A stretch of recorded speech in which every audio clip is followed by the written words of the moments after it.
ఆహా! Hello my dear friends and masters, welcome back to our channel oneness vegetarianism. నా పేరు స్వప్నేశ్వరి. ముందుగా మనందరి గురువైన డాక్టర్ బ్రహ్మర్షి పితామహ పత్రి సారికి నా యొక్క అనంతకోటి ఆత్మ ప్రణామాలు. సత్యలోకవాసులకి, దివ్యలోకవాసులకి, మహాకారణ లోకవాసులకి, నక్షత్ర లోకవాసులకి, ఏంజల్స్కి, మహావతార్ బాబాజీకి, బుద్ధ భగవానుడికి, మహా ఉపాధ్యాయుడు, మాస్టర్ టీచర్, ఇమోటల్ గురువు అయిన అమరత్వ మాస్టర్స్కి అందరికీ, అలాగే తండ్రికి కూడా నా యొక్క అనంత కోటి ఆత్మ ప్రణామాలు. ఈ వర్తమాన క్షణంలో ఉన్న సమస్త సృష్టికి, సృష్టిలో ఉన్న యావత్ కాంతికి, కాంతి మాస్టర్స్కి, దివ్యత్వానికి అంతటికి నా యొక్క అనంతకోటి ఆత్మ ప్రణామాలు. నా స్వయానికి కూడా నా యొక్క అనంతకోటి ఆత్మ ప్రణామాలు. మరి రోజులాగానే ఈరోజు కూడా మన ముందుకు రాబోతున్న మాస్టర్ లక్ష్మీ మేడంకి సాదరంగా వెల్కమ్ చేద్దాం. Masters welcome madam, welcome to our session. Over to you madam. Lakshmi madam. Thank you madam. నాకు జన్మనిచ్చిన నా తల్లిదండ్రులకు ఆత్మ ప్రణామాలు, కృతజ్ఞతలు. విశ్వంలోని గురువులందరికీ నా ఆత్మ ప్రణామాలు, కృతజ్ఞతలు. నాకు జ్ఞానాన్ని ప్రసాదించిన వంశీ మాస్టర్ గారికి నా ఆత్మ ప్రణామాలు, కృతజ్ఞతలు. బ్రహ్మర్షి పితామహ పత్రి మాస్టర్ గారికి, మరి రామ్తా మాస్టర్ గారికి, ఓషో మాస్టర్ గారికి నా శతకోటి ఆత్మ ప్రణామాలు, కృతజ్ఞతలు. నాకు అవకాశం ఇచ్చిన స్వప్నేశ్వరి మేడం గారికి ఆత్మ ప్రణామాలు, కృతజ్ఞతలు. Thank you madam. విశ్వంలోని ప్రస్తుత వర్తమాన క్షణానికి మరియు నా స్వయానికి, వర్తమాన క్షణంలోని సమస్త ప్రాణకోటికి శతకోటి ఆత్మ ప్రణామాలు, కృతజ్ఞతలు. వీక్షిస్తున్న మీకందరికీ కూడా నా ఆత్మ ప్రణామాలు, కృతజ్ఞతలు. మనం చదువుకునే బుక్ ఓషో ప్రేమ పెళ్లి, అందులో భాగంగా ముందు ప్రేమించే కళ నేర్చుకో. వాయిస్ ఓకేనా madam? Okay madam, thank you. ప్రియతమ ఓషో, పెళ్లి వల్ల ప్రేమ నాశనం అవుతున్నప్పుడు మనం మన ప్రేమను, ఆలోచనలను తల్లిదండ్రులతో పాటు పిల్లలకు కూడా పంచాలంటే మనం ఎలా జీవించాలి? పెళ్లి వల్ల ప్రేమ నాశనమైందని నేను ఎప్పుడూ చెప్పలేదు. ప్రేమను పెళ్లి ఎలా నాశనం చేయగలదు? అవును, పెళ్లిలో ప్రేమ నాశనమైంది, కానీ ప్రేమను నాశనం చేసింది మీరు, పెళ్లి కాదు. ప్రేమను భాగస్వాములే నాశనం చేశారు. ప్రేమను పెళ్లి ఎలా నాశనం చేయగలదు? దాన్ని మీరే నాశనం చేశారు. ఎందుకంటే ప్రేమ అంటే ఏమిటో మీకు తెలియదు. మీకు ప్రేమ అంటే ఏమిటో తెలిసినట్లుగా నటిస్తారు, ఆశిస్తారు, కలగంటారు, కానీ ప్రేమ అంటే ఏమిటో మీకు తెలియదు.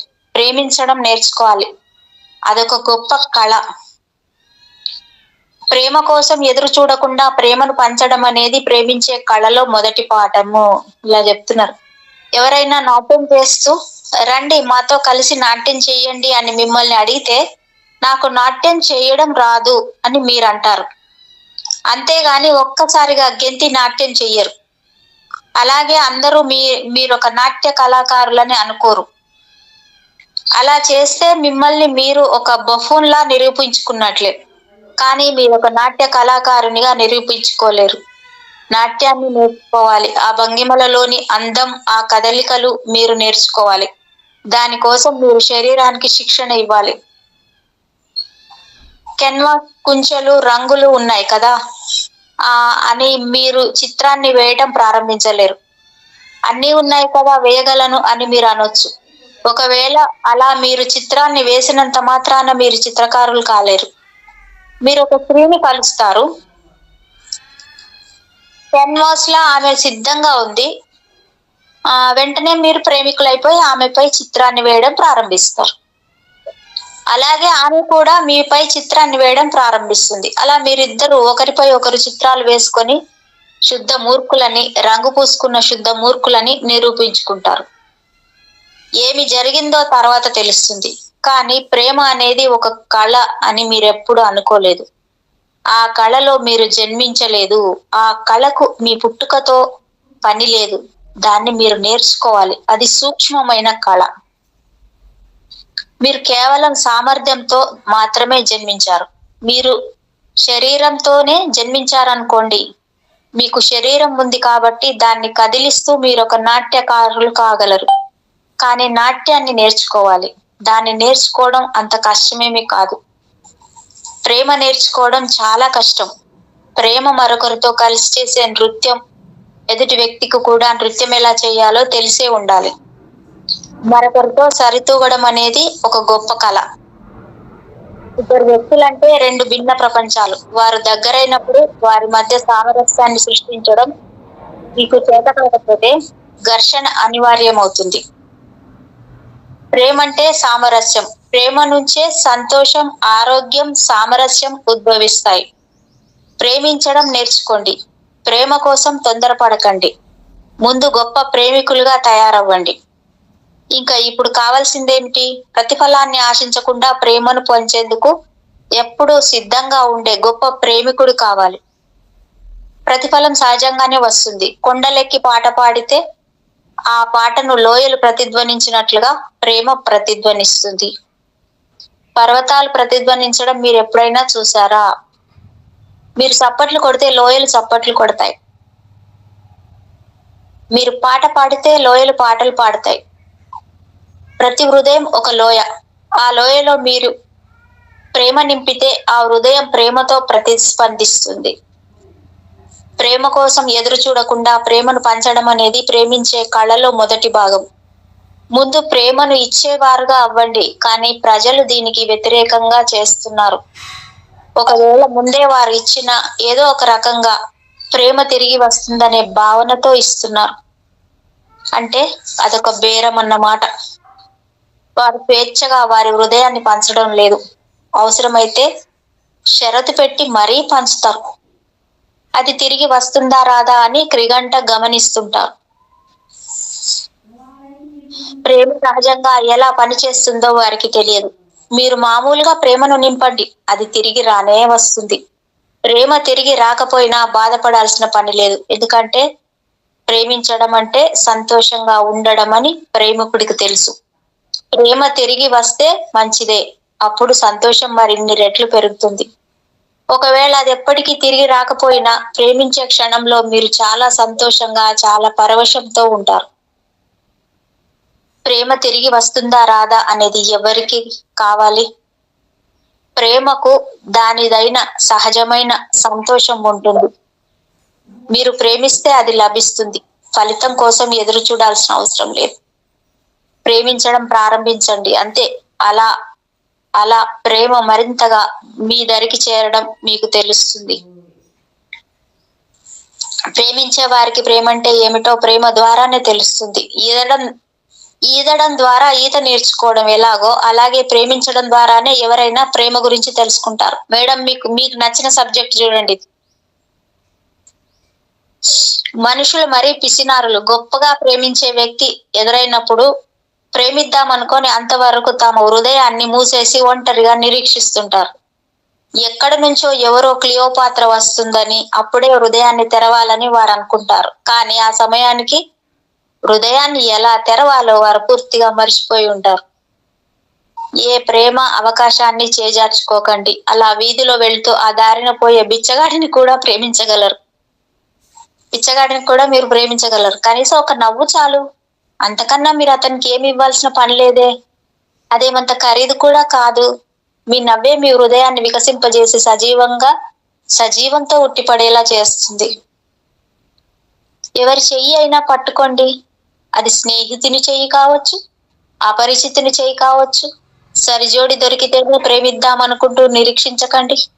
సరిజోడి ఎప్పటికీ దొరకదు. అలా ప్రేమిస్తూనే ఉండండి. మీరు ఎంత ఎక్కువగా ప్రేమిస్తే అంత ఎక్కువగా సరిజోడి దొరికే అవకాశం లభిస్తుంది. ఎందుకంటే మీ హృదయం వికసించడం ప్రారంభించింది. వికసించే హృదయం ఎంతో మంది ప్రేమికులను ఆకర్షిస్తుంది. మీరు చాలా తప్పుదారిలో శిక్షణ పొందారు. తాము అప్పటికే ప్రేమికులం అనే తప్పుడు అభిప్రాయంలో అందరూ జీవిస్తున్నారు. పుట్టుకతోనే మీరు ప్రేమికులైపోయారని మీరు అనుకుంటున్నారు. అది అంత సులభం కాదు. అవును, మీలో ఆ సామర్థ్యం ఉంది. కానీ దానికి శిక్షణ ఇచ్చి క్రమశిక్షణలో పెట్టాలి. మీలో ప్రేమ విత్తనం ఉంది. అది వికసించే స్థితికి రావాలి. మీరు ఆ విత్తనాన్ని మీతోనే తీసుకెళ్తున్నారు. ఏ తుమ్మెద దానికోసం రావట్లేదు. విత్తనాల కోసం తుమ్మెదలు రావటం మీరెక్కడైనా చూసారా? విత్తనాలు పువ్వులు అవుతాయని వాటికి తెలియదు. కానీ విత్తనాలు పువ్వులుగా వికసించినప్పుడే తుమ్మెదలు వస్తాయి. అలా విత్తనం లాగా ఉండిపోకుండా పువ్వులా వికసించండి. విడివిడిగా అశాంతిగా ఉండే ఇద్దరు వ్యక్తులు కలిసి ఉంటే వారిద్దరు ఒకరికొకరు మరింత అశాంతిని సృష్టించుకుంటారు. అది గణితం. మీరు అశాంతిగా ఉన్నారు, అలాగే మీ భార్య కూడా అశాంతిగా ఉంది. మీరిద్దరు కలిసి ఉంటే బాగుంటుందని మీరు అనుకుంటున్నారా? ఇది రెండు రెండు కలిపితే 4 లాంటి అతి సులభమైన మామూలు లెక్క. ఇదేమీ ఉన్నత గణితంలోని భాగం కాదు. అతి మామూలుగా వేళ్లపై లెక్క పెట్టి మీరు చెప్పొచ్చు. మీరిద్దరు అశాంతిగానే ఉంటారు. మీరు నన్ను ప్రేమించడం లేదు. మనం ప్రేమించుకునేటప్పుడు మీరు అందంగా చెప్పినట్లుగా తర్వాత నాతో మీరెప్పుడు అలా అందంగా ఏమీ చెప్పలేదు అంటూ చీర కొంగు కొనతో చెంపలపై జారే కన్నీటిని తుడుచుకుంటూ అడిగింది ముల్లా నజరుద్దీన్ భార్య. నేను నిన్ను ప్రేమిస్తున్నాను అంటూ వెంటనే బదులిచ్చాడు ముల్లా నజరుద్దీన్. ఇక నోరు మూసుకో, చాలా కాస్త ప్రశాంతంగా నన్ను బీర్ తాగనియ్యి అంది ఆమె. ప్రేమించడం అనేది ఒక విషయం, దానిపై ఎప్పుడు ఆధారపడకండి. నిజానికి మీ పెళ్లికి ముందు మీరు ప్రేమించుకోవడం మానండి. నా సలహా ఏంటంటే మధుర రాత్రుల తర్వాతే పెళ్లి జరగాలి, కానీ అంతకు ముందు కాదు. అంతా సవ్యంగా జరిగితేనే పెళ్లి జరగాలి. పెళ్లి తర్వాత మధుర రాత్రులు చాలా ప్రమాదకరం. నాకు తెలిసినంత వరకు 99% పెళ్లిళ్ళు మధుర రాత్రులు ముగిసేటప్పటికీ ముగిసిపోయాయి. కానీ మిమ్మల్ని పట్టుకుంటారు. తప్పించుకోవడానికి మీకు వేరే దారి లేదు. మీరు మీ భార్యను, అలాగే మీ భార్య మిమ్మల్ని వదిలేస్తే మొత్తం సమాజం, చట్టం, న్యాయస్థానం అందరూ మీకు వ్యతిరేకులవుతారు. అలాగే మొత్తం నైతికత, మతాచార్యులందరూ మీకు వ్యతిరేకులవుతారు. నిజానికి సమాజం అవకాశం ఉన్నన్ని అడ్డంకులను పెళ్లికి సృష్టించాలి, కానీ విడాకులకు కాదు. మనుషుల్ని అంత సులభంగా పెళ్లి చేసుకునేందుకు సమాజం అనుమతించకూడదు. న్యాయస్థానం కూడా అడ్డంకులను సృష్టించాలి. ఆమెతో కనీసం 2 ఏళ్లు కలిసి జీవించాలని, అప్పుడే మీరు పెళ్లి చేసుకునేందుకు న్యాయస్థానం అనుమతినిస్తుందని చెప్పాలి. కానీ ప్రస్తుతం దీనికి విరుద్ధంగా జరుగుతుంది. మీరు పెళ్లి చేసుకోవాలనుకున్నప్పుడు అందుకు మీరు సిద్ధంగా ఉన్నారా, లేక అది కేవలం ఆమె ముక్కు అందంగా ఉంది కదా అని అందమైన ముక్కు పైన మోజుతోనా అని ఎవరు అడగరు. ఎంత మూర్ఖత్వం! కేవలం ఒక్క ముక్కుతోనే ఎవరూ జీవించలేరు కదా. 2 రోజుల్లో దాన్ని మర్చిపోతారు. అయినా సొంత భార్య ముక్కుని చూసేవారెవరు? నేనొకటి విన్నా. ప్రపంచ సుందరి పోటీల్లో చివరి దశకు చేరుకున్న వారి లాంటి అందమైన అమ్మాయిలకు నర్సులుగా ఎంపిక చేసి ఆసుపత్రిలోని ఒక విభాగాన్ని వారితో పూర్తిగా నింపేశారు. కానీ ఒక రోగి వారిని చూసిన ప్రతిసారి పరమ చెత్త అని నొక్కి నొక్కి అనేవాడు. పక్క మంచం పైన మరొక రోగికి ఇది అర్థం కాక, ఇంతమంది అమ్మాయిలు నీకు ఉపచారాలు చేస్తుంటే చెత్త అంటావెందుకు అన్నాడు. నేను అంటున్నది నర్సుల గురించి కాదు, నా భార్య గురించి అన్నాడు విచారంగా. భార్య ఎప్పుడు అందంగా కనిపించదు, అలాగే భర్త కూడా ఎప్పుడు అందంగా కనిపించడు. ఒకరికొకరు తెలిసిపోయిన తర్వాత అందం అదృశ్యమైపోతుంది. ఇద్దరు వ్యక్తులు ఒకరినొకరు పూర్తిగా అర్థం చేసుకోవడం కోసం వారు కలిసి జీవించేందుకు ఎంత కాలమైనా సరే వారిని అనుమతించాలి. వారు పెళ్లి చేసుకుందాం అనుకున్నా అనుమతించకూడదు. అప్పుడు విడాకులు ఈ ప్రపంచం నుంచి అదృశ్యమైపోతాయి. పెళ్లిళ్ళు కాల్పనిక భావనల్లోనూ బలవంతంగానూ తప్పుగా జరుగుతుండడం వల్లనే విడాకుల దుస్థితి ఇలా ఉంది. మీరు కవి అయితే కాల్పనిక భావన మంచిదే, కానీ కవులు మంచి భర్తలుగా, మంచి భార్యలుగా ఉన్న దాఖలాలు లేవు.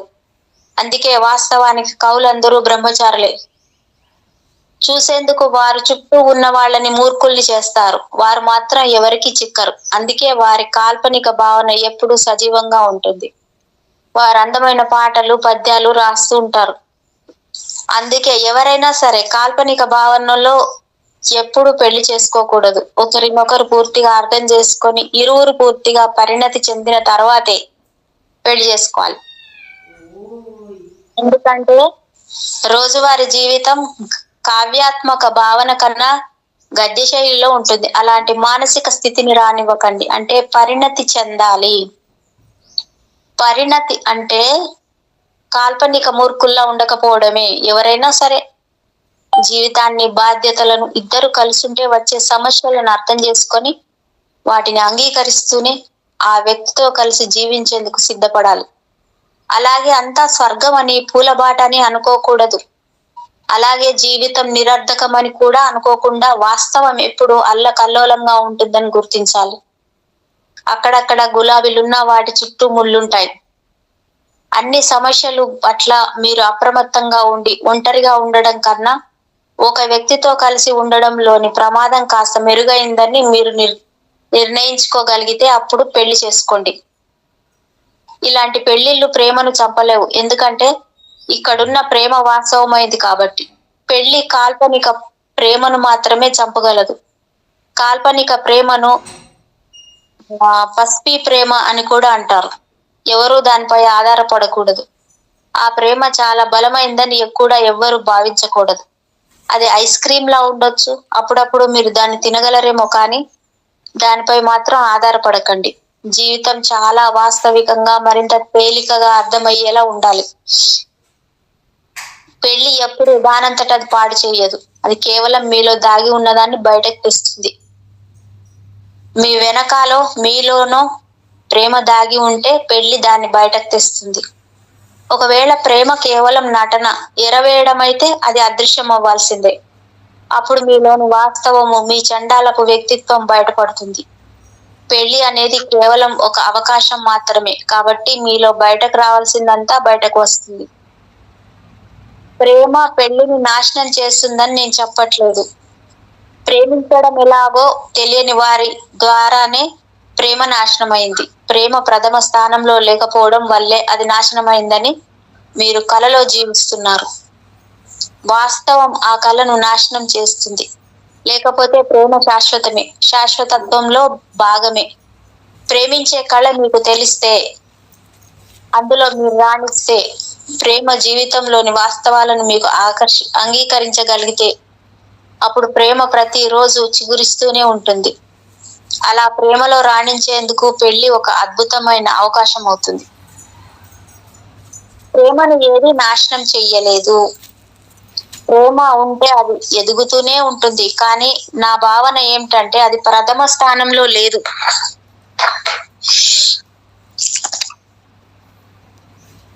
అక్కడ ఇంకేదో ఉందని మిమ్మల్ని మీరు తప్పుగా అర్థం చేసుకున్నారు. బహుశా అక్కడ శృంగార రూపం ఉండొచ్చు. అప్పుడు అది నాశనం అవ్వాల్సిందే. ఎందుకంటే ఒకసారి మీరు ఒక స్త్రీతో శృంగారంలో పాల్గొంటే అప్పుడు ఆ శృంగార రూపం అదృశ్యం అవుతుంది. ఎందుకంటే అంతకుముందు తెలియని రూపాన్ని మీరు చూసేశారు. ఒకసారి మీరు స్త్రీ శరీరాన్ని లేదా పురుషుని శరీరాన్ని రుచి చూస్తే అప్పుడు ఆ శృంగార రూపం అదృశ్యం అయిపోతుంది. మీ ప్రేమ శృంగార రూపానికి సంబంధించిన వరకే అయితే అది అదృశ్యం అవ్వాల్సిందే.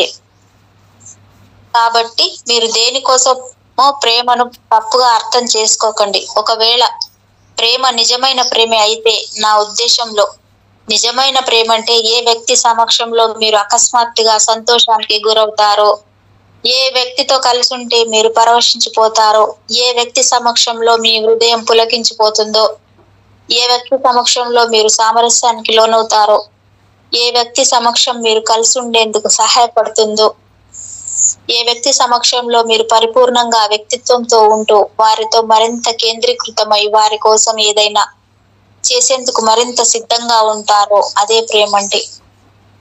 ప్రేమ వ్యామోహం కాదు, భావావేశం కాదు, అది లోతైన అవగాహన.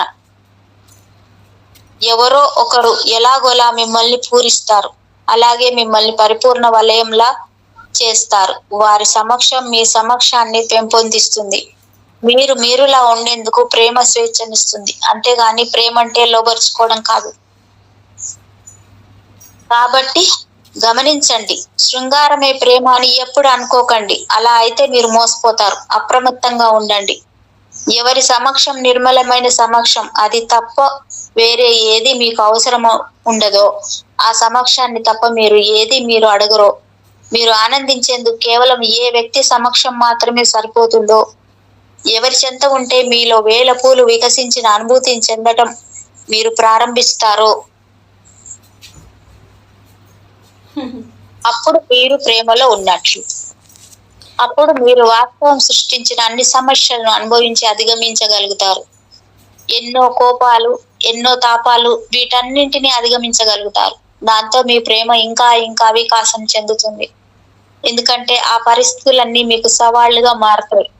వాటిని అధిగమించినప్పుడు మీ ప్రేమ మరింత దృఢమవుతుంది. ప్రేమ శాశ్వతం అదంటూ ఉంటే అది నిరంతరం ఎదుగుతూనే ఉంటుంది. ప్రేమకు ప్రారంభించడమే తెలుసు, కానీ దానికి ముగింపు తెలియదు.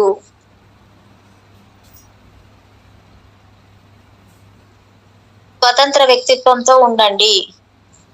ఒక సన్యాసి తాను వివాహం ఆడబోయే జీవిత భాగస్వామిని ఓషో ముందు తాను వివాహం ఆడాలని అడగాలనుకుంటున్నట్లుగా ఓషోకు ఉత్తరం రాశాడు. నేను అన్ని రకాల పనులు చేయాలి, పెళ్లిళ్ళు, విడాకులు బాగుంది, చాలా బాగుంది. ఒక విషయాన్ని మాత్రం గుర్తుంచుకోండి, పెళ్లిని ఎప్పుడు గంభీరంగా పరిగణించకండి, దాన్ని చాలా సరదాగా తీసుకోండి. పెళ్లిని గంభీరంగా పరిగణిస్తే అది విషతుల్యం అవుతుంది. మీరు ఎదుటి వ్యక్తిని మీ ఆధీనంలోకి తీసుకోవడం ప్రారంభించిన క్షణం నుంచి మీరు సమస్యల్లో చిక్కుకున్నట్లే. త్వరలో అది తప్పదు. ఎప్పుడు ఎదుటి వ్యక్తిని మీ ఆధీనంలోకి తీసుకోకండి. అది చాలా అవమానకరం. అలా చేస్తే ఎదుటి వ్యక్తి ఒక సాధనంలా తయారవుతాడు, దానికి అంతుండదు. ఇతరుల స్వేచ్ఛను భంగపరచకపోతే ఆ పెళ్లి అందంగా ఉంటుంది. ఎప్పుడు ఇతరుల స్వేచ్ఛను అడ్డుకోకండి. మనసుది మరీ రాజకీయం, అది శాసించాలనుకుంటుంది. కాబట్టి పెళ్లి ఒక శాసించే ఆటలా తయారవుతుంది. ఎవరినెవరు ఎలా శాసిస్తున్నారు అనేది అసలు విషయం. రోజంతా భార్యాభర్తలు ఒకరినొకరు శాసించుకునేందుకు కొత్త దారుల కోసం ప్రయత్నిస్తూనే ఉంటారు. అలాంటప్పుడు సహజంగానే సౌందర్యం నలిగిపోతుంది. అలాగే ప్రేమ కూడా నలిగి నలిగి చనిపోతుంది. ఒక అందమైన అనుభవంలా ప్రారంభమైందంతా అసహ్యంగా తయారవుతుంది. ఎదుటి వ్యక్తిని ఎప్పుడు మీ ఆధీనంలోకి తీసుకోకండి. అలాగే ఇతరుల స్వేచ్ఛకు అడ్డు తగలకండి. ఇతరులపై ఆధారపడకుండా ఉండగలిగితేనే అలా చెయ్యగలము. ఎందుకంటే ఆధారపడటము శాసించేందుకు ఒక సూక్ష్మమైన దారి. ఇతరులపై ఆధారపడకండి. మీ కాళ్ళ మీద మీరు నిలబడి సంతోషంగా ఉండండి. మీ సంతోషం ఆమెపైనో, ఆమె సంతోషం మీపైనో ఆధారపడకూడదు. మీరు ఎవరికి వారు సంతోషంగా ఉండి అప్పుడప్పుడు మీ సంతోషాన్ని పంచుకుంటూ ఉండాలి. కానీ అది కేవలం మీరు మాత్రమే సంతోషించలేని స్థితి కాకూడదు. మీకు మీరుగా సంతోషించలేనప్పుడు పగ తీర్చుకోవడం ప్రారంభిస్తారు. ఎందుకంటే అప్పుడు ఆమె శాసించేలా తయారవుతుంది. మీ సంతోషానికి ఆమె అవసరం. అంటే మీ సంతోషం స్వేచ్ఛానుభూతి కానట్లే, అదొక రకమైన ఖైదు. మనకు చాలా అవసరమైన వ్యక్తిని మనం ఎప్పుడూ క్షమించలేము. అతనిని క్షమించడం అనేది అసంభవం. కాబట్టి మీకు మీరుగా సంతోషంగా ఉండండి. అలాగే ఆమె కూడా తనకు తాను సంతోషంగా ఉంటుంది. స్వతంత్రంగా ఉండండి. నా ఉద్దేశం అది. మామూలుగా భర్త తనకు తాను సంతోషంగా ఉండడం అనేది భార్య ఇష్టపడదు. అలాగే భార్య కూడా తనకు తాను సంతోషంగా ఉండాలని భర్త కోరుకోడు. భార్య తనకు తాను సంతోషంగా ఉంటే భర్త తట్టుకోలేడు. అంటే ఆమె తనకు తాను సంతోషంగా ఉండగలదన్నమాట. అంటే ఆమెకు తన అవసరం లేనట్లే, తనను నిరాకరించినట్లే. అలాగే తన భర్త ఇతరులతో చిరునవ్వు నవ్వుతూ మాట్లాడడం, పకపక నవ్వుతూ ఆనందించడం ఏ భార్య సహించలేదు. ఓ దేవుడా! కనీసం భర్త టీవీ చూస్తూ సంతోషంగా ఉండడం అనేది కూడా భార్య భరించలేదు. ఆమెకు టీవీ అంటే మంట పుడుతుంది. భర్త హాయిగా వార్తాపత్రిక చదువుకుంటుంటే భార్య దాన్ని లాగి అవతల పారేస్తుంది. వార్తాపత్రిక ఆమెకు పోటీ అవుతుంది. నేను ఇక్కడ ఉండగా మీరు వార్తాపత్రిక చదువుతారా? మీకెంత ధైర్యం అంటుంది భార్య. ఇలాంటి ప్రవర్తన విషయాలను భరించలేనట్లు చేస్తుంది. ఒకవేళ మీ భర్త మీతో మాత్రమే సంతోషంగా ఉండగలిగితే అతను ఆనందంగా ఉండలేడు. అలాగే మీరు మీ భర్తతో సంతోషంగా ఉండగలిగితే మీరు ఆనందంగా ఉండలేరు. ఇది ఎలా ఉందంటే, తాను ఇంట్లో లేనప్పుడు మీరు ఊపిరి పీల్చుకోకూడదని, తాను ఇంటికి రాగానే మీరు ఊపిరి తీసుకోవాలని భర్త గట్టిగా అడిగినట్లుగా ఉంది. మీరు ఎప్పుడు అతనితో కలిసి ఊపిరి పీల్చాలి. ఎందుకంటే మీ జీవితం అతనితో ముడిపడి ఉంది కాబట్టి. మీరు ఒంటరిగా గాలి పీల్చుకోకూడదు. అలాగే మీ భార్య కూడా. మీరు కార్యాలయానికి వెళ్ళేటప్పుడు మీరు ఊపిరి పీల్చుకోవడం ఆపేయాలి. తిరిగి ఇంటికి రాగానే కావలసినంత ఊపిరి తీసుకోవచ్చు, కానీ వేరెక్కడా అది కుదరదు అని అనుకుంటుంది. ఇందులో ఏమైనా అర్థం ఉందా? ప్రేమ విషయంలో అదే జరుగుతుంది. వేరే ఎక్కడా మీరు ప్రేమించకూడదు, ఆనందించకూడదు. ఒకవేళ భర్త ఎక్కడా సంతోషించలేకపోతే ఆ బాధలో మీతో మాత్రం సంతోషంగా ఎలా ఉండగలడు? చివరికి దీనంగా ఉండడం అతనికి అలవాటైపోయింది. రోజులో 23 గంటలు అతను దీనంగా ఉంటాడు. కేవలం 1 గంట సమయం అతను ఆనందంగా ఉండేందుకు ఆమె అంగీకరిస్తుంది. దాంతో అతను పైకి నటిస్తాడు, లోపల మాత్రం దీనంగానే ఉంటాడు. పెళ్లిపై నా అభిప్రాయం ఏంటంటే, ఇద్దరు వ్యక్తులు ఎవరికి వారు సంతోషంగా ఉంటూ ఆ సంతోషాన్ని పంచుకునేందుకు కలిసి జీవిస్తూనే ఇద్దరు ఎవరికి వారు స్వతంత్రంగా ఉండడం అన్నమాట. అప్పుడు విడాకుల అవసరమే ఉండదు. ప్రస్తుతం ఉన్న వివాహ వ్యవస్థే విడాకుల పరిస్థితిని సృష్టిస్తుంది. అది అదృశ్యమైనప్పుడే విడాకుల పరిస్థితి అదృశ్యం అవుతుంది. పెళ్లి చట్టపరమైన బానిసత్వం కాకుండా ప్రేమతో, సంతోషంతో పెళ్లి నిర్ణయాన్ని క్షణికంగా తీసుకున్నప్పుడు విడాకుల పరిస్థితి రానే రాదు. రేపు మీరు వివాహితులుగానే ఉంటామనే ఎలాంటి వాగ్దానం భవిష్యత్తులో అక్కర్లేదు. మీరు రేపటి వాగ్దానం ఇచ్చిన క్షణం నుంచి ఈ రోజును కూడా త్యాగం చేసి రేపేం జరుగుతుందో అని భయపడుతుంటాడు. ప్రేమ అలా స్థిరంగా ఉంటే మంచిదే, అది అదృశ్యమైనా మంచిదే. ప్రేమ దేవుడు, మరీ చపలచిత్తుడు. అది వచ్చినప్పుడు వస్తుంది, పోయేటప్పుడు పోతుంది. నువ్వు ఇప్పుడు రా అంటూ ప్రేమను ఆజ్ఞాపించలేరు. అలా ప్రేమను రా పో అని అనలేరు. అది ఉన్నప్పుడు ఉంటుంది. అది పిల్లగాలి లాంటిది, అనుకోకుండా వస్తుంది, చెప్పకుండా పోతుంది. కాబట్టి ఎప్పుడు హామీ ఇవ్వదు. ఈ పెళ్లి భవిష్యత్తుకు హామీ కాదు. ఇది కేవలం ఆ క్షణానికి నిబద్ధత. తర్వాత క్షణం ఈ క్షణం నుంచి పుట్టక తప్పదు. ఈ క్షణం మీకు విలువైనదైతే తర్వాత క్షణంలో మీరు ఈ క్షణం కంటే మరింత దగ్గరవుతారు. ఈ క్షణం మహాదానందమైతే తర్వాత క్షణం మరింత మహాదానందం అవుతుంది. ఎందుకంటే ఇందులోంచే ఎదుగుతుంది. అది ఎక్కడో నుంచో కాక ఈ క్షణంలోంచే ఎదుగుతుంది. కానీ ప్రజలు రేపటి కోసం వాగ్దానం చేస్తారు. ఎందుకంటే వాళ్ళు భయపడతారు. వారిది ఎదిగే జీవితం కాబట్టే ఈ హామీలన్నీ. అన్ని వాగ్దానాలు అబద్ధమే. ఖచ్చితమైన వ్యక్తి ఎప్పుడు దేనికి హామీ ఇవ్వడు. అది ఎలా కుదురుతుంది? రేపు ఏం జరుగుతుందో ఎవరికి తెలుసు? మీరు చనిపోవచ్చు, ఆమె చనిపోవచ్చు, లేకపోతే ఆమె వేరెవరితోనో ప్రేమలో పడొచ్చు.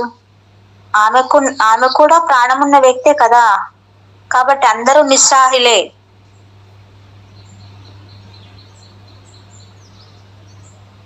మీ ప్రియుణ్ణి, మీ ప్రియురాల్ని మీరే అన్వేషించండి. ప్రియతమ ఓషో. పెళ్లి కోసం నా తల్లిదండ్రులు నాకు మంచి అమ్మాయిలను చూపించారు. అలా కలుసుకున్న సందర్భంలో నేను మీ ప్రస్తావన తెస్తే కరడుగట్టిన ఛాందసవాదులైన నా తల్లిదండ్రులతో సహా అందరూ నన్ను ఎందుకిలా పనికిరాని పిచ్చివాడు అనుకొని వచ్చిన వారు మళ్ళీ నన్ను కలిసే వారు కాదు. సరిగ్గా మీ మాటలు వర్ణించినట్లుగానే పరిపూర్ణమైన ఎరుక నిండిన చైతన్యంతో ఉన్న అందమైన అంతర్యం కలిగిన లైంగిక భాగస్వామికి నా ప్రేమను, ఆనందాన్ని సంపూర్ణంగా పంచడం అనేది నా జీవితాంతం నేను కోల్పోతానని అనిపిస్తుంది. జీవితము, ప్రేమ, మరణము సంభవిస్తాయని మీరు చాలా సరిగ్గా చెప్పారు. కాబట్టి ఈ జీవితంలో ప్రేమ సంభవించేందుకు ఏం చేయాలో మీరు సూచించగలరు? ఇది చాలా సులభం. ముందు నీ తల్లిదండ్రులను పక్కన పెట్టు. నీ పెళ్లిలో వారి ప్రమేయం ఏమిటి? ముందు నీ పెళ్లి విషయంలో నిర్ణయం తీసుకునేందుకు నీకు అమ్మాయికి మధ్య నీ తల్లిదండ్రులను నువ్వు అనుమతించడం అనేది వింతగా ఉంది. నీకు చూపించడం కోసం వారి అమ్మాయిని తీసుకొస్తారు. నువ్వు ఈ శతాబ్దానికి చెందిన వాడివా, లేక ఏదో పురాతన స్వర్ణయుగం వాడివా? ఆ రోజుల్లో అది సరే, ఎందుకంటే ఆ రోజుల్లో చిన్న పిల్లలకే పెళ్ళైపోయేది.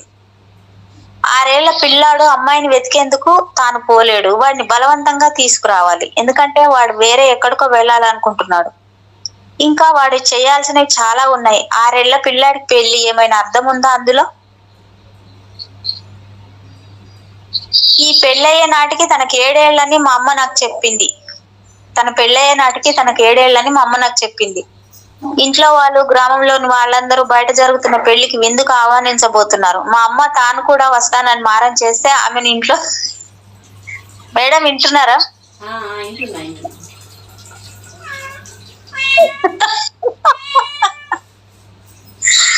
తన పెళ్ళయ్యే నాటికి తనకి 7 ఏళ్ళని మా అమ్మ నాకు చెప్పింది.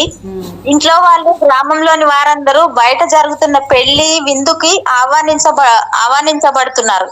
మా అమ్మ తాను కూడా వస్తానని మారం చేస్తే అమ్మను ఇంట్లో స్తంభానికి కట్టేసి వెళ్ళారు. దేవుడా, పెళ్లి వేడుక చూసేందుకు అందరూ వెళ్ళొచ్చు గాని తానెందుకు వెళ్ళకూడదో ఆమెకు అర్థం కాలేదు. పైగా వింత ఏమిటంటే అందరూ ఇది నీ పెళ్లి అన్నారు. మరి ఇది నా పెళ్లి అయితే అందరితో పాటు అక్కడ ఉండాలి కానీ నన్ను ఒక్కదాన్ని స్తంభానికి కట్టేశారేంటి అనుకుంది ఆమె.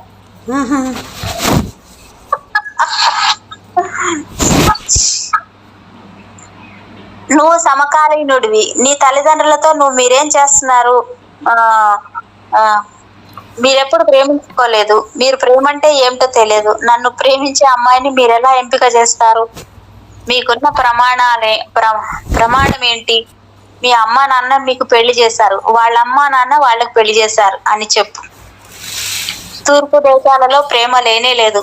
మన ప్రేమను నాశనం చేసి దాని స్థానంలో పెళ్లి అనే కృత్రిమమైన ప్లాస్టిక్ పూను ఉంచాం. కాలం అలా దాపురించింది. తల్లిదండ్రులు నిర్ణయించేందుకు నువ్వు చిన్న పిల్లాడివో చిన్న అమ్మాయివో కాదు. కాబట్టి నీ తల్లిదండ్రులను దారిలో పెట్టు. నాకు కావలసిన అమ్మాయిని వెతుక్కునేందుకు చౌపాటి బీచ్ కి వెళ్తున్నానని మీ అమ్మతో తెగేసి చెప్పు. అలా నీ పనులు చేసుకుంటూ వెళ్ళు. నా జీవితంలో స్త్రీ లేకుండా నేను జీవించబోతున్నాను అని అర్థం లేకుండా మాట్లాడకు. నీకు కావాల్సిన అమ్మాయిని నువ్వే వెతుక్కో. దానికి ఇదే ప్రారంభం. దురదృష్టవశాత్తు ఆమె నీకు దొరుకుతుంది. అయినా బాధపడకు. ఈ విషయంలో అదే పనిగా ఓడిపోతూ విజయం సాధించలేక నెట్టుకొచ్చే నాలాంటి అదృష్టవంతులు చాలా అరుదు. కానీ నువ్వు విజయం సాధిస్తావు. అయినా అమ్మాయిని చూసేటప్పుడు నా ప్రస్తావన ఎందుకు? అది చాలా ప్రమాదకరం. నీకు పెళ్ళైతే అప్పుడు నా ప్రస్తావన తేవచ్చు. అప్పుడు అది భలేగా ఉంటుంది. కాబట్టి ఒక గొడవ పడాలనుకున్నప్పుడల్లా నా ప్రస్తావన తీసుకురా. అంతేగాని ఆదిలోనే ఒకవేళ అమ్మాయే నా ప్రస్తావన తెచ్చినా నా గురించి నీకేం తెలియనట్లుగా నటించు. ఆమె మళ్ళీ నా ప్రస్తావన తెచ్చినా పెద్దగా పట్టించుకోకు. చౌపాటి, జుహు బీచ్ల్లోని అమ్మాయిలంతా ఒకటే. ఇక్కడ నా పేరు నీకు తెలియకపోతే ఏ అమ్మాయి నీ మొహం చూడదు. ఊరికే నా పేరు చెప్పి చూడు, నీకే తెలుస్తుంది. ఐ లవ్ యూ అని నువ్వు ఒక్కసారి అంటే చాలు, నీ వెంట పడతారు. తర్వాత అన్ని అవే జరిగిపోతాయి. ఎవరితో మాట్లాడుతున్నావు అనే దాని పట్ల కాస్త అప్రమత్తంగా ఉండు. ఒకవేళ సన్యాసిని లాంటి అమ్మాయి కనిపిస్తే ఏ సన్యాసిని తప్పించుకోలేదు.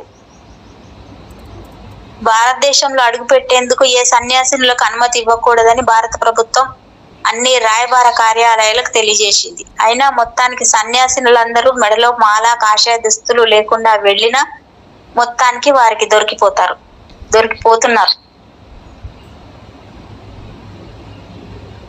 ఇప్పుడు నాకు ఉత్తరాలు రావడం ప్రారంభించాయి. విషయం ఏమిటి అని వెంటనే వారంతా మీ గురించి ప్రశ్నలు వేయడం ప్రారంభిస్తున్నారు. ఈ సన్యాసులలో ఏదో ప్రత్యేకత ఉందని, వారు చాలా స్థిరంగా, ఎంతో కేంద్రీకృతమై, ఎంతో మమేకమై, చాలా సన్నిహితంగా, ఎంతో మనోహరంగా ఈ ప్రపంచం గురించి ఎలాంటి భయం లేకుండా ఉంటారని వారంటారు. కాబట్టి ఒకవేళ ఏ సన్యాసినైనా నువ్వు చూసినప్పుడు ఆమె దగ్గర నా ప్రస్తావన తేవచ్చు. అది నీకు సహాయపడుతుంది. అంతేగాని మామూలు వ్యక్తుల వద్ద తేవద్దు. కాసేపు నిరీక్షించు. నువ్వు సన్యాసివి. నిరీక్షించు అంటే అర్థం నీకు తెలుసు. ముందు రిజిస్ట్రార్ కార్యాలయంలో పెళ్లి నమోదు తతంగం పూర్తవని, ఆ తర్వాత బయటకు వచ్చేటప్పుడు నా ప్రస్తావన తేవచ్చు. ఎందుకంటే అక్కడి నుంచే నీ విషాద గాథ మొదలవుతుంది. కానీ నువ్వు దాన్ని చేజార్చుకున్నట్లు అనిపిస్తుంది. నువ్వు దాన్ని తప్పక రుచి చూడాలి. అది నీ జన్మ హక్కు.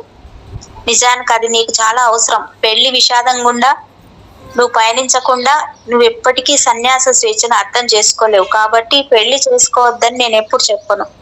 ఎంత తొందరగా వీలైతే అంత తొందరగా పెళ్లి చేసుకోండి అంటాను. ఆ ప్రయోగాన్ని తొందరగా ముగిసి సన్యాసి వైపు. పెళ్లి ద్వారా నేను 2 సన్యాసులను చేయగలనేమో. ఎందుకంటే పెళ్లి వల్ల 2 బాధపడ్డారు. బాధపడేది నేను ఒక్కడిని, నువ్వు ఒక్కడివే కాదు. ఇది మీకు సంబంధించిన విషయం కాదు. ముందు నాకు కావాల్సిన అమ్మాయి కోసం చౌపాటి వెళ్తున్నా. అక్కడ నేను విజయం సాధించలేకపోతే అక్కడి నుంచి జుహు బీచ్ కు వెళ్తా అని చెప్పి ముందు నీ తల్లిదండ్రులను దారిలో పెట్టు. జుహు బీచ్ లో నువ్వు విజయం సాధిస్తావు, కానీ అక్కడ అడుగుపెట్టే ముందు బాగా ఆలోచించు.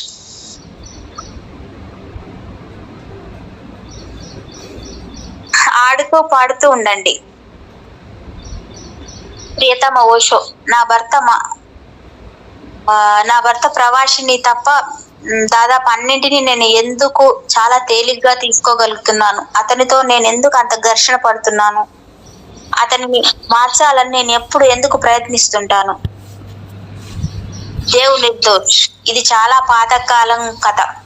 ప్రత్యేకించి నీతోనో లేక ప్రవాసితోనో సంబంధించింది కాదు. వివాహ వ్యవస్థ అత్యంత వికృత వ్యవస్థ. ఇతర వికృత వ్యవస్థలన్నీ వివాహ వ్యవస్థపైనే ఆధారపడి ఉన్నాయి. ఈ ప్రపంచం నుంచి పెళ్లి అదృశ్యమైన రోజున రాష్ట్రాలు, దేశాలు, చర్చిలు, మతాలు అదృశ్యమైపోయాయి. ఎందుకంటే వాటన్నింటికి కుటుంబం అనే ఆధారం కావాలి. గతమంతా కుటుంబంలోనే వేళ్ళూరుకుని ఉంది. కుటుంబ వ్యవస్థ వివాహ వ్యవస్థల్లో వేళ్ళూరుకుని ఉంది. పెళ్లి వికృతమైనది ఎందుకంటే అది 2 స్వేచ్ఛను హరిస్తుంది. నాకు స్వేచ్ఛ అత్యంత విలువైనది. స్వేచ్ఛను హరించేది ఏదైనా మానవ స్వభావానికి విరుద్ధం. మీ స్వేచ్ఛను హరిస్తే మీకు కోపం వస్తుంది. మరి ఆ కోపాన్ని మీరు ఎవరిపై చూపిస్తారు? భార్యకు భర్త, భర్తకు భార్య దొరుకుతారు. వారిరువురు ఒకరికొకరు అందుబాటులో అతి దగ్గరగా ఉంటారు. తప్పించుకోవడం అంత తేలిక కాదు. కాబట్టి తప్పనిసరిగా వారు కలిసే ఉంటారు. తప్పించుకోవడానికి వీలు లేకుండా సమాజం అన్ని దారులను క్లిష్టతరం చేసింది. అందువల్ల తప్పించుకోవడం దాదాపు అసాధ్యమే.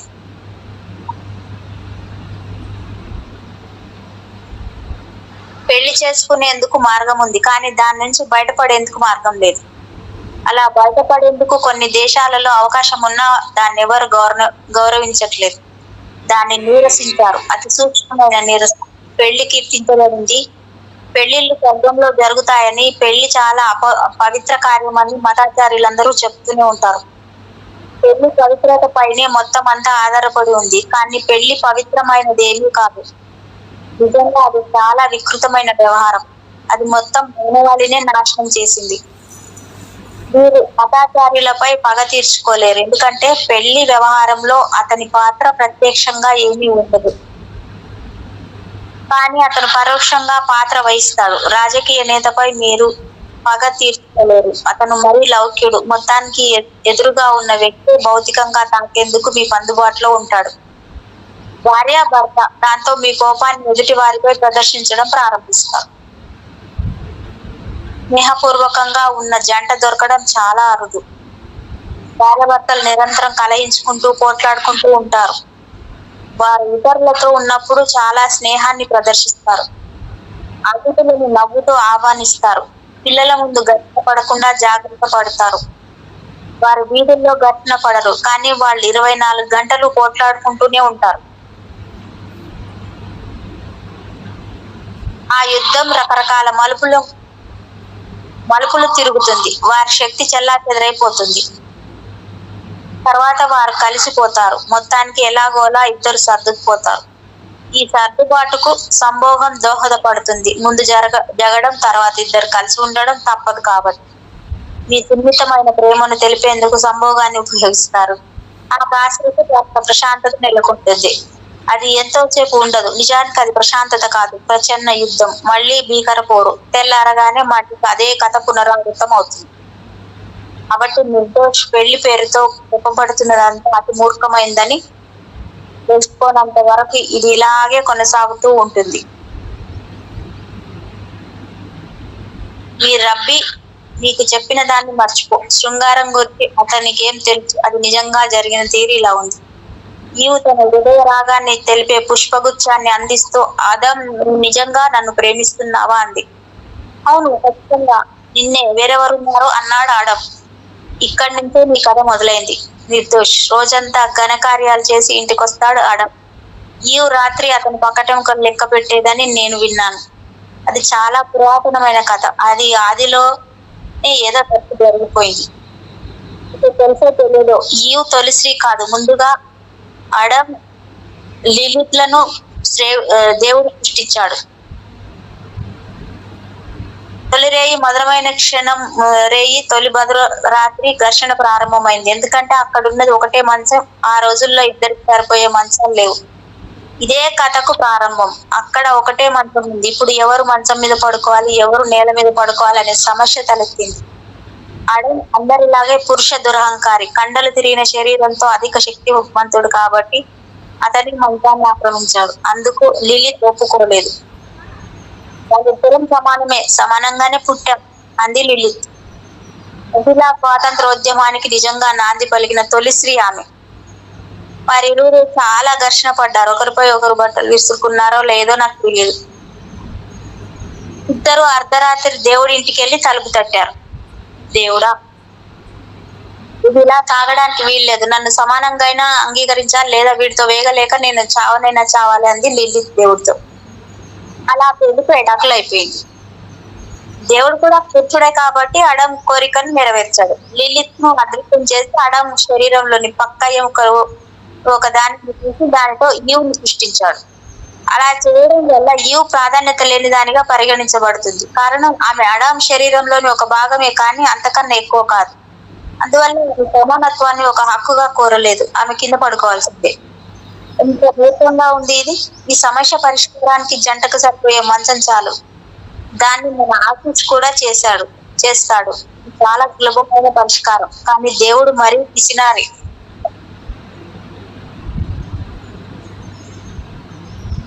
నిర్దోష్, నువ్వు పాత కథని పాత పద్ధతిలోని పునరావృతం చేస్తున్నావు. పాత విధానం నుంచి బయటపడు. ఒక సన్యాసిగా నువ్వు చేయాల్సిన మొదటి పని అది. ఈ భర్త ప్రవాసి గురించి అంత తీవ్రంగా ఆలోచించాల్సిన పని లేదు. పాపం అతనేం చేశాడు?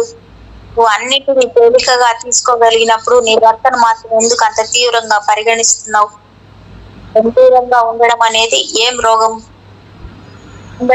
ఒక రోగం. నువ్వు ఎవరినైనా తీవ్రంగా పరిగణిస్తే త్వరలో వారిపై పగ తీసుకుంటావు.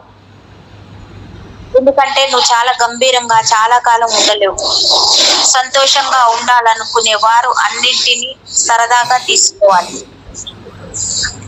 కానీ నీది మాత్రం తప్పు కాదు. ప్రవాసి కూడా తనను తీవ్రంగానే పరిగణించాలని ఖచ్చితంగా అనుకుంటూ ఉంటాడు.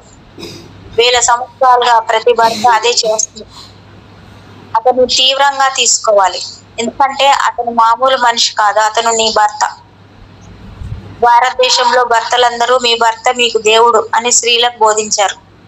భర్తలు వారి భార్యలను వారు బోధించేవారు. అలా వారు తమనే దేవుడిగా అంగీకరించేలా స్త్రీలను బలవంతం చేశారు. కానీ వారు ఖచ్చితంగా పగ తీర్చుకుంటారు. ఎందుకంటే వారు ఆ బలవంతాన్ని భరించలేరు. అలాంటి అవమానాన్ని ఎవరు అంగీకరించలేరు. ఎవరైనా మీతో స్థూలంగా యుద్ధం చేస్తున్నప్పుడు మిమ్మల్ని మీరు రక్షించుకునేందుకు ఒక అవకాశం ఉంది. మీరు కరాటే నేర్చుకోవచ్చు. అందుకు సచ్చిదానంద మీకు సహాయపడగలడు. మీరు మీతో యుద్ధం చేస్తున్న వ్యక్తిని కొన్ని పుష్టిఘాతాలతో కుమ్మగలరు.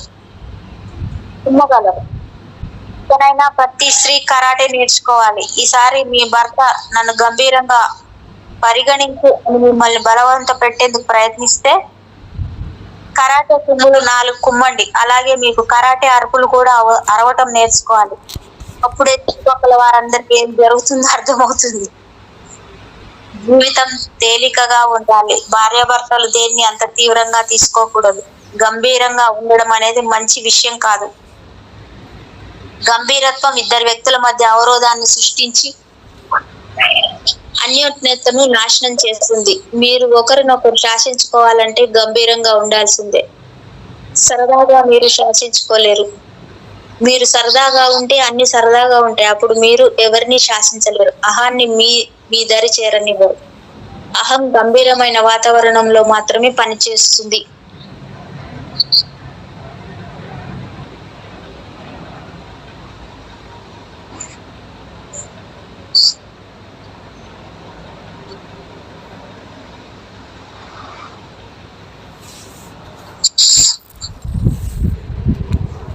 ప్రియా, హిప్నాటిజం అంటే ఏమిటి అని అడిగాడు భర్త.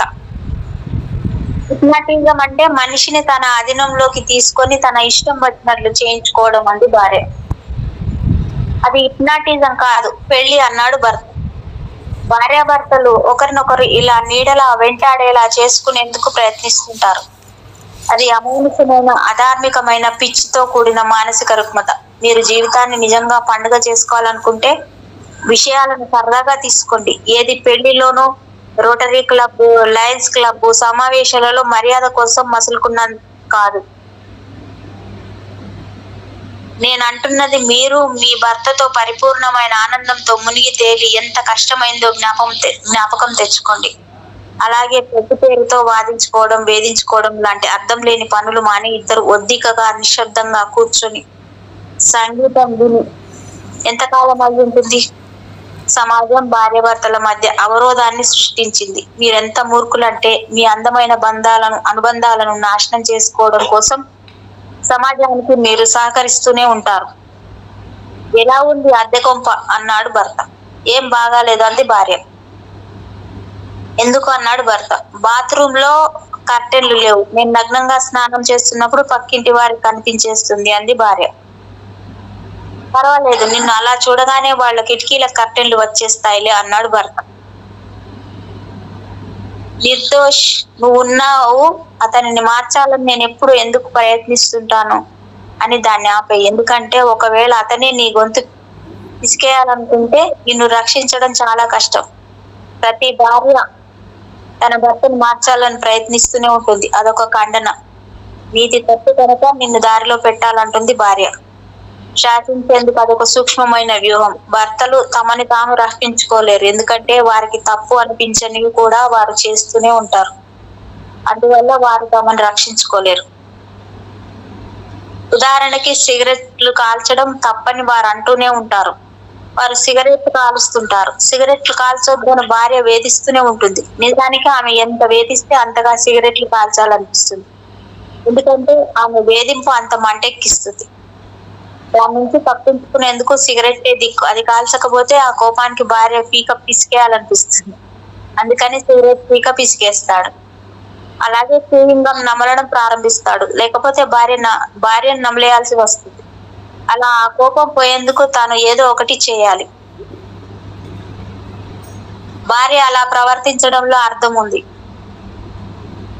మీకోసం, మీ ఆరోగ్యం కోసం, మీ ఆయుర్భాగ్యం కోసం ఆమె అలా చేస్తుంది. కానీ భర్త ఈమెతో అంతకాలం నా వల్ల కాదు, త్వరగా చనిపోవాలనుకుంటాడు. సిగరెట్లు ఎంత ఎక్కువగా కాలిస్తే అంత త్వరగా చనిపోవచ్చు అనే భావనతో భార్య నుంచి తప్పించుకునేందుకు సిగరెట్లను తెగ కాల్చేస్తుంటాడు. భర్త మద్యం తాగుతాడు. భార్య దానికి వ్యతిరేకం. భర్త తనకు తానే వ్యతిరేకం. ఎందుకంటే తనకు తెలుసు తాను చేస్తుంది తప్పని. అందుకే తాను చేస్తున్న సరి అయినది అని వాదించేందుకు ధైర్యం చాలక తన తప్పును తానే ఒప్పేసుకుంటాడు. భార్య చెప్పేది సరి అయినదే అని అతను ఒప్పుకోక తప్పదు. ఎందుకంటే భార్యలు సిగరెట్లు కాల్చరు, మద్యం తాగరు, పేకాట ఆడరు, ఏ తప్పు చెయ్యరు. వారు చాలా సాధు స్వభావులు.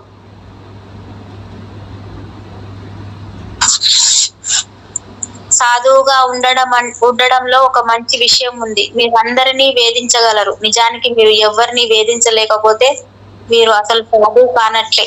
మొత్తం ఆనందమే పోయింది. భార్యలు చాలా పవిత్రులు, అత్యంత ధర్మపరాయణులు అని చెప్పేందుకు ముఖ్య కారణం వారి వారి భార్యలను, భర్తలను, పిల్లలను, ఇంకా అందరినీ వేధించగలగడమే. అందుకే వారు చాలా పవిత్రులు. వారితో పోలిస్తే అందరూ పాపులే. భర్త భయంగా వణుకుతూ ఇంటికొస్తాడు. తాను తప్పులు చేస్తున్నాడని అతని తెలుసు. సిగరెట్లు కాల్చడం తప్పేమి కాదు.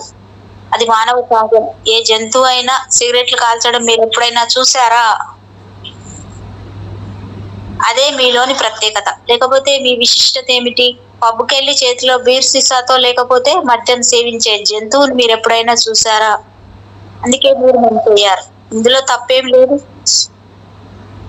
వినోబా భావే ఆశ్రమం నుంచి మన ఆశ్రమానికి సందర్శించిన ఒక ఆమె నాకు జాబ్ రాసింది. సమయభావం వల్ల ఆమె నా ఉపన్యాసాలు వినలేకపోయింది. ధ్యానాలలో పాల్గొనే లేకపోయింది. కానీ ఆమెకు బ్లూ డైమండ్ ఇంకా ఇతర హోటళ్లకి వెళ్లి సన్యాసులు ఏం తింటున్నారో చూసేందుకు మాత్రం సమయం ఉంది. ఆ ఉత్తరంలో సన్యాసులు శాకాహారులు కారని, వారు మద్యాన్ని సేవిస్తారని నాకు తెలిసింది. ఓషో, వారు కూడా అలా చేయకుండా మీరు ఆపాలి, ఎందుకంటే వారు ఆధ్యాత్మికులు, ధ్యానులు. అయితే వారు ఎలా మాంసం తిని మద్యం తాగుతారు అని వ్రాసింది. అది తప్పని నాకు అనిపించలేదు. జీసస్ మద్యాన్ని సేవించాడు. అతను బుద్ధుడిలాగే ధార్మికుడు. నిజానికి బుద్ధుని కన్నా కొంచెం ఎక్కువ ధార్మికుడు. ఎందుకంటే మద్యాన్ని సేవిస్తే తన ధార్మికత ఎక్కడ పోతుందో అని బుద్ధుడు భయపడ్డాడు. జీసస్ కూడా తన ధార్మికత పట్ల నిబద్ధత కలవాడే. ఎక్కడైనా ఎప్పుడైనా కొద్దిగా మద్యం సేవించినంత మాత్రాన పెద్ద తేడా ఏమీ రాదు. పైగా మద్యానికి సంబంధించినంత వరకు అది శాకాహారమే, అందులో తప్పేం లేదు. కానీ ఈ విషయాలని ఆమె పట్టించుకుంది. ముందు ఆమె ఒక స్త్రీ, పైగా ఆమె గాంధీ సిద్ధాంతాల ఆశ్రమం నుంచి వచ్చింది. ఇది మరీ తప్పు. అందుకే ఆమెకు అలాంటివే కనిపిస్తాయి. మరి మొహమ్మద్, రామకృష్ణ పరమహంస శాకాహారులు కారు. అలాగే కృష్ణుడు, రాముడు, ఉపనిషత్తులలోని యోగులు, వేదాలలోని ఋషులు శాకాహారులు కారు. అయినా వారు అంతిమమైనదే దానిని సాధించారు. కాబట్టి మీరేం తిన్నా ఏం తాగినా పెద్ద తేడా ఏమీ రాదు. మీరు మాంసం తినండి అని నేను చెప్పట్లేదు. మీకు వీలైతే మాంసాన్ని తినడం మానేయండి. అయితే అంత మాత్రాన అదేమీ ఆధ్యాత్మికత కాబోదు. మాంసాన్ని తినకపోవడం అనేది ఒక అందమైన రసాత్మక విషయం, కానీ అందులో ధార్మికత ఏమీ లేదు. మీరు తాగుబోతులుగా అవ్వండి అని నేను చెప్పట్లేదు. కాస్త మద్యం సేవించినంత మాత్రాన్ని ఆధ్యాత్మికులు కారని నేను చెప్పలేను. ఎప్పుడైనా కాస్త పారవశ్యం కోసం ఒక చుక్క తాగితే పెద్ద తప్పేమీ లేదని, అది మానవ నైజం. మానవత్వం దిశగానే నా ప్రయాణం. మీకు అతి దీనంగా, చాలా గంభీరంగా ఉండే పవిత్రులుగా అవ్వాలని నేను కోరుకోవట్లేదు. మనం అలాంటి సన్యాసులతో చాలా అలసిపోయాం. నిర్దోష్, దయచేసి నీ భర్తను మార్చాలని నువ్వు ప్రయత్నించకు. ఇలాంటివన్నీ ద్వేషాలకు దారి తీస్తాయి. ప్రేమ అంటే అంగీకరించడం, ఎదుటి వ్యక్తిని యథాతథంగా అంగీకరించడం. ఎవరినైనా మార్చాలని ప్రయత్నించడం ప్రేమ కాదు. నీ భర్తను అంతగా పట్టించుకోకు. నిన్ను పెళ్లి చేసుకోవడంలో అతనేమి తప్పు చేయలేదు. అతనిని మరీ అంతగా బాధ పెట్టకు. అతనేమి తప్పు చేయలేదు. అలాంటప్పుడు ఎందుకు అతనిని అంతగా బాధ పెట్టడం? అతనికి స్వేచ్ఛనియ్యు. స్వేచ్ఛను ఇవ్వడం ద్వారా నువ్వు కూడా నీ స్వేచ్ఛను పొందుతావు. ఎందుకంటే ఇవ్వడం ద్వారానే దాన్ని మనం తిరిగి పొందుతాం. ఇద్దరు వ్యక్తులు స్వేచ్ఛను ఇచ్చి పుచ్చుకున్నప్పుడే ప్రేమ వికసిస్తుంది. పరిపూర్ణమైన స్వేచ్ఛలోనే పరిపూర్ణమైన ప్రేమ ఎదుగుతుంది. ప్రేమ, స్వేచ్ఛ కలిసి ఉంటేనే వాటి సౌందర్యం ద్విగుణీకృతమవుతుంది, పెరుగుతుంది. ప్రేమ, స్వేచ్ఛ కలిసి ఉంటేనే వాటి సౌందర్యం ద్విగుణీకృతమవుతుంది, పెరిగిపోతుంది అనమాట. అబ్బా, ఇంత మంచి పదం. నా సన్యాసులు ప్రేమలో, స్వేచ్ఛలో, ధ్యానంలో, పరమానందంలో జీవించాలి. ఒకరికొకరు క్లేశాలను సృష్టించుకునే తప్పుడు విధానాలన్నింటినీ విడిచిపెట్టండి. Thank you madam. Thank you very much. Madam ఉన్నారా? Yes madam. ఎస్. ఇక్కడే ఉన్నా, ఎక్కడికి పోలా. Thank you very much madam. Thank you madam. Thank you. మీకు కూడా నా హృదయపూర్వకమైన కృతజ్ఞతలు. Thank you so much. Osho మాస్టర్కి మరొక్కసారి హృదయపూర్వకమైన కృతజ్ఞతలు.